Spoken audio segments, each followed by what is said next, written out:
অস্ট্রেলিয়ার পার্মানেন্ট রেসিডেন্টরা কিন্তু বেশ কিছু ক্ষেত্রে ফ্রি ট্রিটমেন্ট এবং ফ্রি এডুকেশন সহ বেশ কিছু সুযোগ সুবিধা তারা পেয়ে থাকেন। আপনি যখন অস্ট্রেলিয়াতে পার্মানেন্ট রেসিডেন্সিটা পেয়ে যাবেন, তখন আপনি চাইলেই আপনার ফ্যামিলি মেম্বারদেরকে আপনি স্পন্সর করতে পারবেন। অবিবাহিত যারা আছেন তাদের জন্য একটা সুবিধা হলো, যারা আনমেরিড তারা কিন্তু 10 পয়েন্টস এক্সট্রা পাবেন। অস্ট্রেলিয়াতে বেশ কিছু সুযোগ সুবিধা থাকার কারণে আমাদের পছন্দের ডেস্টিনেশনই হচ্ছে অস্ট্রেলিয়া। আমরা অনেকেই অস্ট্রেলিয়াতে এপ্লাই করতে চাই, কিন্তু বুঝতে পারি না যে আমরা কোথায় গিয়ে কার মাধ্যমে এপ্লাই করব। বর্তমানে আপনারা অনলাইনে দেখবেন যে দালাল ছাড়া ইউরোপে যাওয়ার কিংবা আপনার অস্ট্রেলিয়ার মতো দেশগুলোতে যাওয়ার যে প্রবণতাটা সেটা খুব বেশি দেখা যাচ্ছে। এই বিষয়টার মূল কারণই হচ্ছে লিগ্যাল প্রসেসিং। প্রিভিয়াসলি আমরা যদি ইউরোপে যেতে চাইতাম কিংবা অস্ট্রেলিয়ার মতো দেশে যদি আমরা যেতে চাইতাম, তাহলে আমরা দালাল বা এজেন্সির মাধ্যমেই যেতে হতো। এক্ষেত্রে দেখা যেত আমাদের অনেক টাকা এবং অনেক সময় লস হতো। কিন্তু বর্তমানে ইউরোপিয়ান গভর্নমেন্ট এমন একটা সিস্টেম করেছে যে টোটালি অনলাইনের মাধ্যমেই এপ্লাই সম্পূর্ণ করা সম্ভব। এক্ষেত্রে আপনাকে কোনো দালাল বা এজেন্সির কাছে যেতে হচ্ছে না। এই পুরো প্রক্রিয়াটি রিক্রুটিং এজেন্সি করে থাকবে। অর্থাৎ তাদের দেশের কোনো একটা রিক্রুটিং এজেন্সির কাছে আপনি আপনার সিভিটা হস্তান্তর করবেন। তারাই আপনাকে জব খুঁজে বাহির করে, তারাই সমস্ত প্রসেস করে আপনার কাছে ওয়ার্ক পারমিট প্রদান করবে। এক্ষেত্রে আমাদেরকে বিশেষ কিছু বিষয় মাথায় রাখতে হবে। আমরা এখানে যেনতেনভাবে যেকোনো কোম্পানি খুঁজে বাহির করে এপ্লাই করে দিলেই হবে না। যারা বাংলাদেশ থেকে ইতিপূর্বে ওয়ার্কার নিয়েছে, সেই কোম্পানিগুলো খুঁজে বাহির করেই কিন্তু আমাদেরকে এপ্লাইটা সম্পূর্ণ করতে হবে। এছাড়া আমাদেরকে এখানে বুঝতে হবে কেমন শূন্যপদ রয়েছে। তবে আপনারা এই বিষয় নিয়ে চিন্তা না করলেও চলবে। আমরা অবশ্যই আপনাদেরকে সেই কোম্পানিগুলো খুঁজে বাহির করে দেওয়ার চেষ্টা করব। হতে পারে তারা কোনো রিক্রুটিং এজেন্সি, হতে পারে সেটা কোনো কোম্পানি। আপনি জানলে অবাক হবেন, অস্ট্রেলিয়ার মতো কান্ট্রিতে প্রায় ১২ লক্ষ ওয়ার্কারের বর্তমানে প্রয়োজন। প্রায় ৪ বৎসরে এই ১২ লক্ষ ওয়ার্কার তারা কিন্তু রিক্রুট করবে ইন্টারন্যাশনালি, পুরো ওয়ার্ল্ড থেকে। আজ আমরা কথা বলবো high demand job in Australia, visa category in Australia, how to apply for offer letter, top company in Australia, what to do after offer letter, how to submit visa application. So এখন আমরা যদি high demand job in Australia লিখে গুগলে search করলাম, আমরা যেটা দেখতে পাচ্ছি এখানে হাই ডিমান্ড জব যেগুলো তাদের এই মুহূর্তে রয়েছে। সো হাই ডিমান্ডে এই জবগুলো রয়েছে, অর্থাৎ এই কর্মীগুলা তাদের সংকট রয়েছে।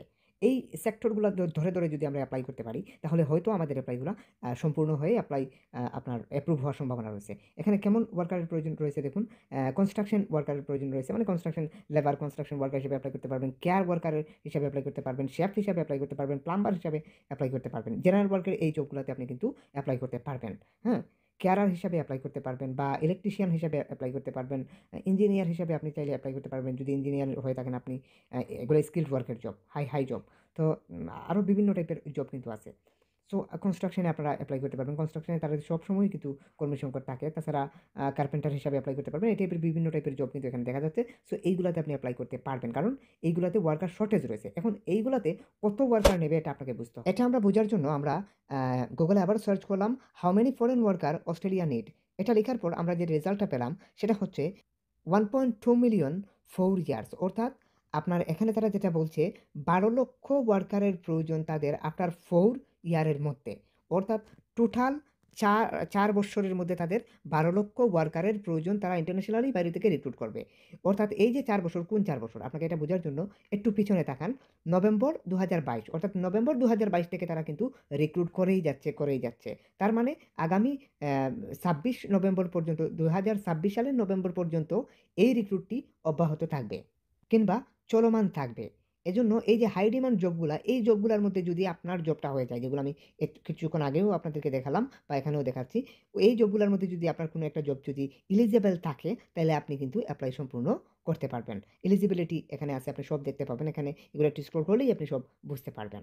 এখন ধরে নিলাম আপনার একটি ওয়ার্ক পারমিট অস্ট্রেলিয়ার হাই ডিমান্ড জব থেকে কোনো একটা ওয়ার্ক পারমিট আপনার হয়তো কোনো একটা কোম্পানি থেকে গেইন হয়েছে। এক্ষেত্রে আপনাকে ভিসা অ্যাপ্লিকেশন করতে হবে কিন্তু ইমি অ্যাকাউন্টের মাধ্যমে। অ্যান্ড আপনি ভিসা অ্যাপ্লিকেশন করার জন্য ক্রাইটেরিয়াটা বুঝতে হবে। ভিসা অ্যাপ্লিকেশনের যে আপনি যে স্কেলে ভিসা আবেদন করবেন সেটা হচ্ছে সাবক্লাস 482। সাবক্লাস 482 র আন্ডারে কিন্তু আপনাকে ভিসার জন্য আবেদন করতে হবে। সাবক্লাস 482 এই ভিসাকে অনেকেই টেম্পোরারি শর্টেজ স্কিলড ভিসা নামে অনেকের কাছে পরিচিত।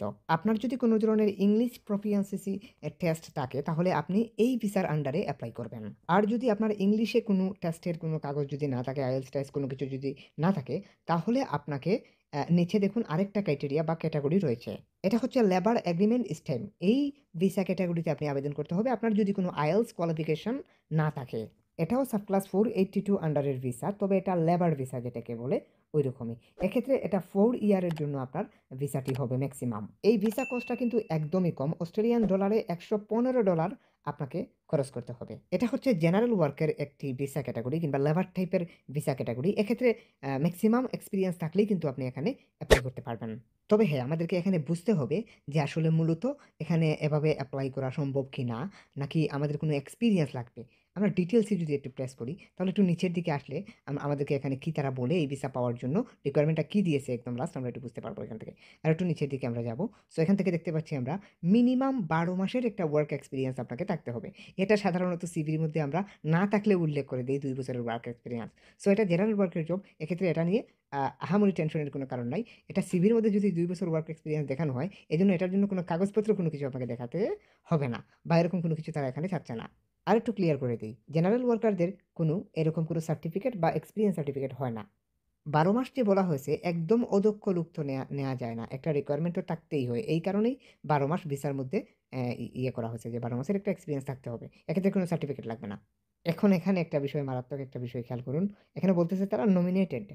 এটার মানে কি? দেখুন তারা এখানে লিখছে, "this visa is for skilled worker nominated by employers who have a labour agreement."